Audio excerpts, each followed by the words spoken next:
And welcome back to The Factor Uncensored. Google has dropped 58 DEI-related organizations from one of the company's funding lists, providing money for them.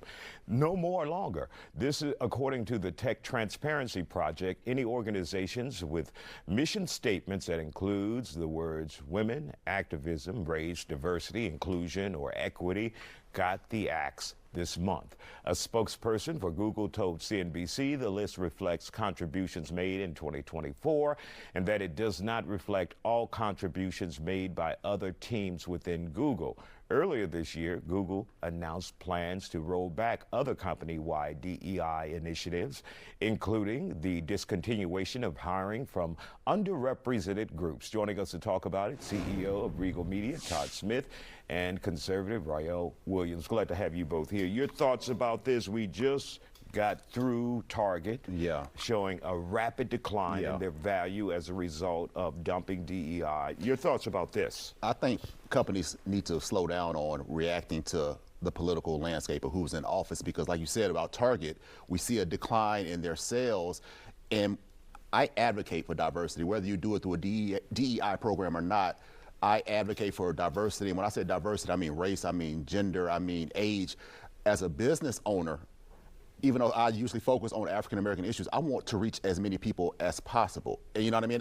So I want to bring in people who are women, are younger, or have a different religion. So those things are good for business. And a lot of these companies have to realize that, yeah, Donald Trump is the president, he's against DEI, but black people have a strong buying power. We have a strong influence on social media. You alienate that base, you can lose a lot of money like Target. Yeah, you might please Donald Trump, but the main thing you need to do is please your stockholders and your bottom line. So these companies have to realize that just do right. Diversity to me can never be wrong. Don't get caught up in the winds of change, because history will look back at this era and be like, that was just racism, that was just sexism, that was just homophobia. Do what's right, represent everybody, and you can't go wrong. Mr. Williams, your thought, is it time up for DEI?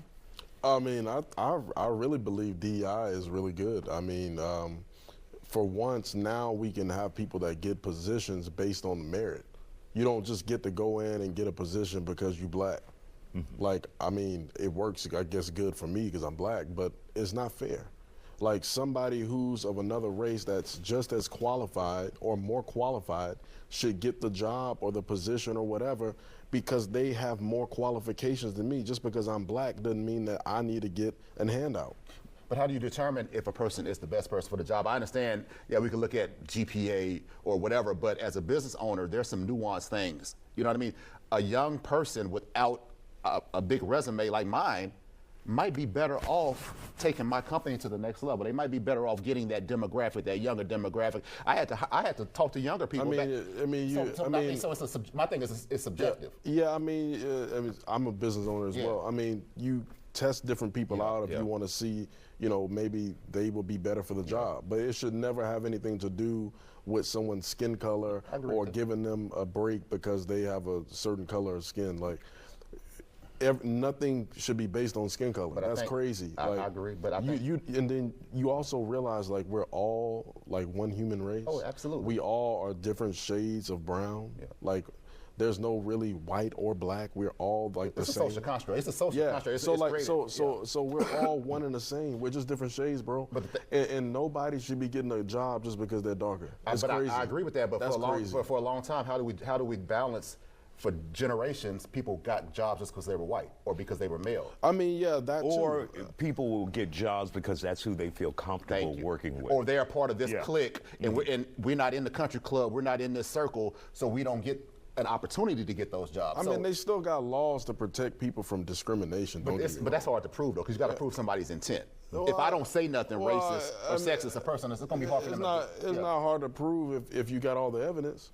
You got all the evidence. I mean, what is there left to prove? Now, really quick, some African Americans, some people of color are already searching for alternatives to Google. What are some of the alternatives out there? Hihat.com is one that's great because when you go to Google, you'll see a list of the latest articles on a particular topic. Well, Hihat just singles out black-owned media. So you'll have black-owned blogs and news sites that might not get high rankings on Google. blackeverything.com is similar, but it highlights black-owned business. So if I'm looking for a landscaper in Houston, it might show the black-owned landscaper. So it'll give people who want to support black-owned business. I just think all this stuff continues to fight against the advancement of society. I mean, let's be honest, Isaiah. Look how many people are in this room.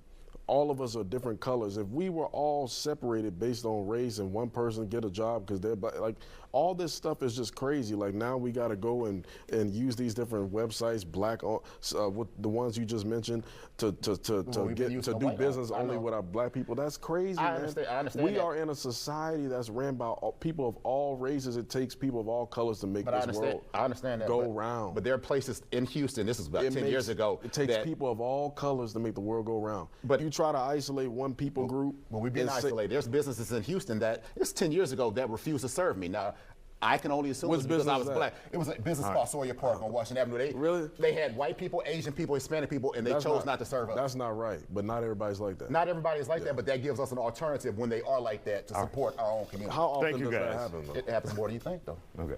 We want to thank you for joining. And of course, Todd, a lot of people are now using ChatGPT. Yeah, anyway. You can get everything you want from I use ChatGPT for everything. All right.